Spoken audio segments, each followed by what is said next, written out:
Good morning students. B Ed second year. आज आपका topic है असेसमेंट ऑफ लर्निंग में मूल्यांकन। यूनिट फर्स्ट है आपका टॉपिक मूल्यांकन।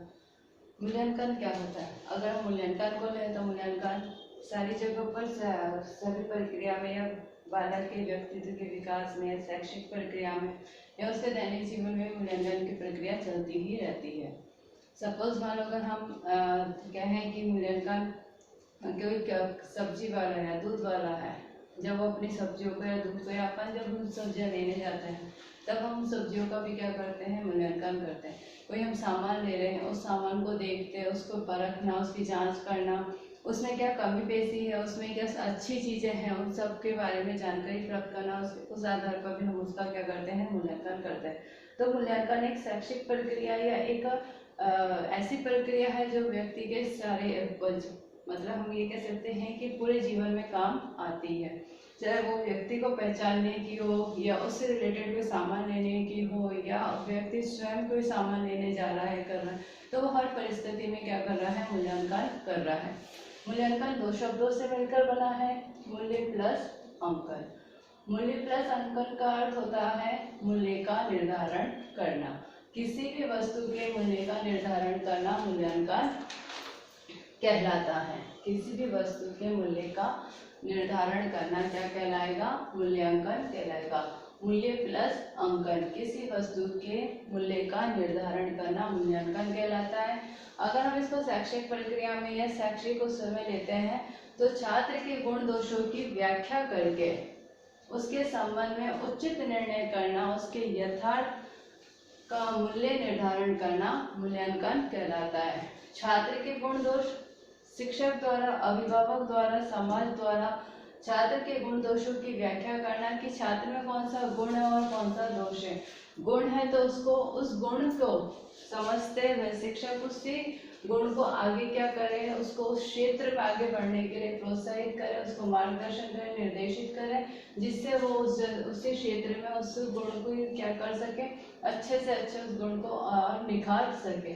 अगर कोई दोष है छात्र में तो उस दोष में सुधार करे जिससे उसकी समस्या का समाधान हो जाए। तो छात्र के गुण दोषों की व्याख्या करके उसके संबंध में उचित निर्णय करना तथा उसके यथार्थ मूल्य का निर्धारण करना मूल्यांकन कहलाता है। अब मूल्यांकन के उद्देश्य क्या क्या हो सकते हैं? भाई शिक्षण प्रक्रिया है, शिक्षण प्रक्रिया में हर क्षेत्र में मूल्यांकन होता है। चाहे हम बालक के व्यक्तित्व का विकास करें, चाहे हम बालक के किसी भी तरीके से उसके शैक्षिक प्रक्रिया का विकास करें या उसके हम कोई और अलग क्राइटेरिया का हम उसका विकास कर रहे हैं, तो सारे क्षेत्र हम उसकी जांच करेंगे, मूल्यांकन करेंगे, उसका अंकन करेंगे, तभी हम उसको आंक सकते हैं। या कोई परीक्षण के आधार पर हम उसका आंक सकते हैं, तभी हम उसमें परिवर्तन ला सकते हैं। क्योंकि जब हम मूल्यांकन कर रहे हैं तो कोई ना कोई हम विधि प्रविधि किसी भी चीज से परीक्षा लेके, मापन करके, कैसे भी करके हम क्या कर रहे हैं, उसका अंकन कर रहे हैं। जब हम अंकन कर रहे हैं तो अंकन की सहायता से, अंकन के आधार पर हम उस जांच के नंबरों के आधार पर उसकी समस्या प्राप्त निकाल सकते हैं। हमें समस्या का, शिक्षक को समस्या का पता चल सकता है। तो शैक्षिक प्रक्रिया में मूल्यांकन की आवश्यकता होती है। वैसे मूल्यांकन का क्षेत्र सीमित नहीं, अत्यंत व्यापक है, क्योंकि व्यक्ति के हर क्षेत्र में मूल्यांकन होता है। जैसे मैंने पहले बोला था कि व्यक्ति के हर क्षेत्र में मूल्यांकन की प्रक्रिया चलती है और शैक्षिक प्रक्रिया में भी मूल्यांकन आवश्यक होता है। जब हम परीक्षा लेते हैं या हम कोई भी परीक्षा ले रहे हैं या हम मापन कर रहे हैं या हम बच्चे से कोई खेल भी खिला रहे हैं, तो जब खेल रहा है बच्चा, उसे क्या क्या समस्या उत्पन्न हो रही है, उस जगह पे भी हम क्या कर रहे हैं, उसका मूल्यांकन कर रहे हैं, अंकन कर रहे हैं। और जब हमें समस्या का पता पड़ेगा, शिक्षक को समस्या का पता पड़ जाएगा, तब शिक्षक क्या करेगा, उस समस्या को सुधारने के लिए या उस समस्या का समाधान के लिए नए नए कार्य करेगा, जिससे वो बालक उस समस्या से दूर हो सके। उद्देश्य, सबसे पहला उद्देश्य विकास को निर्देशित करना। विद्यार्थी का विकास किस आधार पर, किस तरीके से होना चाहिए, उसको निर्देशित करना मूल्यांकन का पहला उद्देश्य होता है। दूसरा उद्देश्य विद्यार्थी के गुण दोषों की पहचान करना कि विद्यार्थी में गुण कौन सा है और दोष कौन सा है। अगर दोष है तो उसकी समस्या का निवारण करना, उस समस्या को समझना। उपचारात्मक मापन के क्षेत्र स्पष्ट करना। उपचारात्मक मापन कि बालक की जब कोई समस्या है, कोई दोष है, तो उसके लिए कोई ना कोई ऐसे कार्य कि अपन कर सकते हैं, कोई ना कोई कार्य ऐसे निर्धारित करना जिससे उसका उपचारात्मक शिक्षण हो सके, उसका उपचार हो सके। भाई डॉक्टर है, डॉक्टर के पास हम जब जाते हैं तो हम दवाई ले रहे हैं, तो दवाई लेने उसको डॉक्टर को जब हम दिखा रहे, डॉक्टर देखकर और हमें दवा दे रहा है, तो डॉक्टर क्या कर रहा है, हमारा उपचार कर रहा है, और वो दवाई क्या है, हमारा उपचारात्मक मापन है कि उसके आधार पर हम ठीक हो सकते हैं। उसी तरीके से शिक्षक भी बालक के दोषों को दूर करने या बालक की कमियों को दूर करने के लिए ऐसे ऐसी नई नई प्रक्रिया या ऐसी ऐसी क्रियाएं करे जिससे, या ऐसी शिक्षण विधियां या ऐसी विषय वस्तु तैयार करे जिससे बालक का उपचार हो सके, बालक उस चीज को समझ सके। फिर शिक्षक की कुशलता और सफलताओं का मापन। मूल्यांकन के आधार पर ही शिक्षक की कुशलता और सफलता, मतलब शिक्षक का शिक्षण कितना प्रभावशाली है, बालक उसको कितना समझ पा रहा है, नहीं समझ पा रहा है, किसके आधार पर निर्धारित करेगा, मूल्यांकन के आधार पर। कि मूल्यांकन के आधार पर भी शिक्षक पता लगा सकता है कि उसने जो भी शिक्षण विषय वस्तु बालकों को पढ़ाई है या बालकों को समझाने की वो कोशिश कर रहा है, या उसका बिहेवियर कैसा है, उसका व्यवहार कैसा है बालकों के आधार साथ में, या बालक उसकी बातों को कितना समझ पा रहे हैं, उसकी लैंग्वेज का तो कोई भाषा का तो कोई प्रभाव नहीं पड़ रहा है, जिससे शिक्षक पढ़ा तो अच्छा है लेकिन भाषा के कारण बालकों को नहीं समझ में आ रहा है। तो कई तरह सारे वो चीज़ें होती है जिसका पता एक शिक्षक भी किसके आधार पर लगा सकता है, मूल्यांकन के आधार पर लगा सकता है। मतलब शिक्षक की कुशलता और शिक्षक की सफलता का मापन किस आधार पर किया जा सकता है, मूल्यांकन के आधार पर किया जा सकता है। भविष्यवाणी या पूर्वानुमान में सहायक। जब हम मूल्यांकन कर रहे हैं तो हम पहले से ही पूर्वानुमान लगा सकते हैं कि सपोज मान लो हम किसी बालक के बारे में अगर पूर्वानुमान लगा रहे हैं तो हम उसकी क्रियाओं को, उसकी दैनिक दिनचर्या को, उसके शैक्षिक प्रक्रिया को, या उसकी हम विषय वस्तु को, या हम उसके पूरे ऑल ओवर उसको अंकन जो कर रहे हैं, हम उसको देख रहे हैं, उसको समझने की कोशिश कर रहे हैं, जांच कर रहे हैं उसकी, तो हम उसके आधार पर ये लगा सकते हैं कि ये बालक किस जगह पे जाएगा, क्या क्या कार्य कर सकता है, और उसको किस जगह के लिए या किस कार्य के लिए निर्देशित शिक्षक को करना चाहिए जिससे वो उस क्षेत्र में आगे बढ़ सके। मतलब पूर्वानुमान के आधार पर बता सकते हैं कि हाँ ये टीचर बनेगा, कि डॉक्टर बन सकता है, कि या ये किस क्षेत्र में आगे बढ़ सकता है। तो पूर्वानुमान के आधार लगाने में सहायक होता है। भविष्यवाणी करने में जब पूर्वानुमान लग जाएगा तो भविष्यवाणी अपने आप ही हो जाती है कि इस क्षेत्र में ये चीज काम में आ सकती है, लेकिन वो किसके आधार पर होती है, मूल्यांकन के आधार पर ही होती है। मूल्यांकन के सोपान। अगर हम सोपान को रहे तो शैक्षिक उद्देश्यों का चयन करना। सबसे पहले मूल्यांकन का वो होता है कि शैक्षिक उद्देश्य क्या क्या होने चाहिए, किस आधार पर होने चाहिए, और क्या चीजें बालक को समझानी है, पढ़ानी है। तो शैक्षिक उद्देश्य का चयन करना। दूसरा, व्यवहारगत परिवर्तन। मूल्यांकन के आधार पर जब हम मूल्यांकन कर रहे हैं या मूल्यांकन के आधार पर एक शिक्षक ये पता लगा सकता है कि एक छात्र के व्यवहार में कितना परिवर्तन हो रहा है।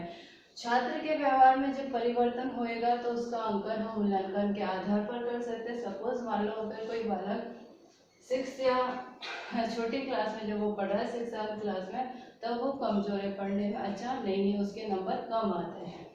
लेकिन अगर वो 8-9 में आया है, उसने पढ़ने में अपनी रुचि जागृत करी और पढ़ने लगा है, तब उसके क्या नंबर क्या हो रहे, बढ़ गए, आगे वाली क्लास में उसके नंबर अच्छे आने लग गए। तो ये व्यवहार परिवर्तन इससे पता लगेगा, किससे पता लगेगा, मूल्यांकन से। जब हम मूल्यांकन लेगा शिक्षक तो उसके नंबरों की जो वृद्धि हुई है, जो उस नंबरों में उसके वृद्धि हुई है, उसका क्या पता लगा रहा है कि व्यवहारगत परिवर्तन हुआ है, कि मतलब बालक पढ़ने लगा है, चीजों को समझने लगा है और उसमें बहुत सारे चेंजेस आ रहे हैं। तो व्यवहारगत परिवर्तन भी मूल्यांकन का एक सोपान है। फिर अधिगम परिस्थितियों की पहचान। जब हम मूल्यांकन कर रहे हैं, सपोज मान लो जब एक शिक्षक क्लास में पढ़ाने गया कि शिक्षक ने किताब उठाई, पढ़ा दिया, लेकिन बालकों को समझ में, फिर शिक्षक ने क्या करा, किसी न किसी आधार पर ओरली परीक्षा, मौखिक परीक्षा जिसको हम कहते हैं, वो ले ली। जब वो ली तो उसके आधार पर उसने क्या पता लगाया कि बालकों को कुछ समझ में नहीं आया। दूसरे जब पार क्लास में गया, उसी विषय वस्तु को समझाने के लिए उसने कोई न कोई वस्तुओं का प्रयोग करा या कोई खेल के माध्यम से समझाने की कोशिश करी। बालकों को क्या हुआ, वो चीज समझ में आ गई। जब मूल्यांकन या परीक्षा ली तो वो सभी बालकों ने उसी विषय वस्तु के सारे ही उत्तर प्राप्त दे दिए। तो शिक्षक का क्या हुआ, शिक्षक को ये पता लगा कि हाँ बालकों ने सीखा है, लेकिन किस परिस्थिति में सीखा है, उस विषय वस्तु को खेल के माध्यम से या खेल की कोई विधि के माध्यम से सीखा है। तो अधिगम परिस्थितियों की पहचान भी मूल्यांकन के आधार पर होती है। उपयुक्त परीक्षण प्रविधि का चयन, कि उपयुक्त परीक्षण या परीक्षा जब ले रहे हैं तो उसके लिए कौन सी प्रविधि का चयन सही रहेगा, उचित रहेगा, वो भी मूल्यांकन के आधार पर पता लगता है। निष्कर्ष निकालना, लास्ट में हम ये कह सकते हैं कि जब हम संक्षेप करते हैं या निष्कर्ष निकालते हैं तो हम किसके आधार पर कर रहे हैं, मूल्यांकन के आधार पर कर रहे हैं। भविष्यवाणी और प्रतिपुष्टि, फीडबैक जब देंगे, जब हमें मूल्यांकन के आधार पर कोई अच्छे अंक प्राप्त होंगे तो हम फीडबैक दे सकते हैं, मतलब सकारात्मक कोई चीज प्राप्त होती है तो हम फीडबैक अच्छा देंगे, पॉजिटिव देंगे। अगर हमें अंकन या फीडबैक अच्छा नहीं है, नकारात्मक अभिवृद्धि प्राप्त हो रही है, नकारात्मक चीजें मिलती हैं, तो हमारा फीडबैक भी कैसा होएगा, नकारात्मक होएगा, अच्छा नहीं होगा। मतलब प्रतिपुष्टि सकारात्मक चीज पे सकारात्मक होगी प्रतिपुष्टि, और नकारात्मक पे नकारात्मक, लेकिन वो किसके आधार पर पता पड़ेगा, भविष्यवाणी के आधार पर पता पड़ेगा। क्षेत्र, सबसे पहला क्षेत्र होता है ज्ञान। छात्र ने जितनी भी विषय वस्तु का ज्ञान करा है वो किसके आधार पर पता पड़ेगी, मूल्यांकन के आधार पर पता पड़ेगी।